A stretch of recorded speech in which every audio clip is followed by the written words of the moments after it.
खजूर के बारे में खास बात। जिन और शैतान खजूर से नफरत क्यों करते हैं?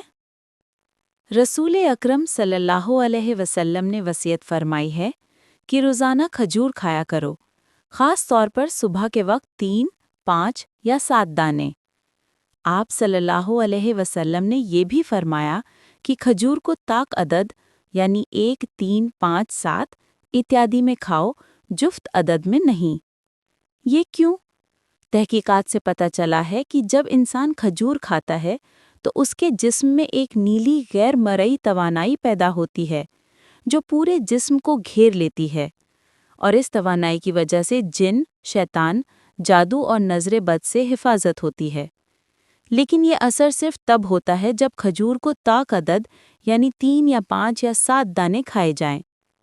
अगर कोई शख्स खजूर को जुफ्त अदद में खाए, मसलन 2, 4 या 6, तो वो जिस्म में शक्कर की शक्ल में ज़ख़ीरा हो जाती है और उससे ज़ियाबतीस यानी शुगर का मर्ज़ पैदा होने का खतरा होता है।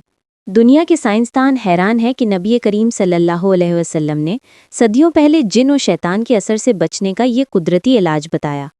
रसूलुल्लाह सल्लल्लाहु अलैहि वसल्लम का फरमान है, खजूर वाकई एक अजीब दवा है। अगर किसी को खून की कमी या अनीमिया हो तो कीमियाई दवाओं की ज़रूरत नहीं, सिर्फ रोज़ाना चंद खजूरें खाओ, खून की कमी दूर हो जाएगी। अगर जिगर चर्बी वाला या बड़ा हो गया है तो रोज़ाना सुबह के वक्त 7 खजूरें खाओ, इंशाअल्लाह चर्बी ख़त्म हो जाएगी। अगर तुम सर्द मिजाज हो तो रोज़ाना 3 खजूरें खाओ। कैंसर हर मुसलमान के लिए एक खतरा है, लेकिन क्या तुम जानते हो कि कैंसर से बचाव का बेहतरीन इलाज भी खजूर है? हदीस मुबारक में है, रसूलुल्लाह सल्लल्लाहु अलैहि वसल्लम ने फरमाया, जिस घर में खजूर नहीं वो घर यकीनन भूखा है।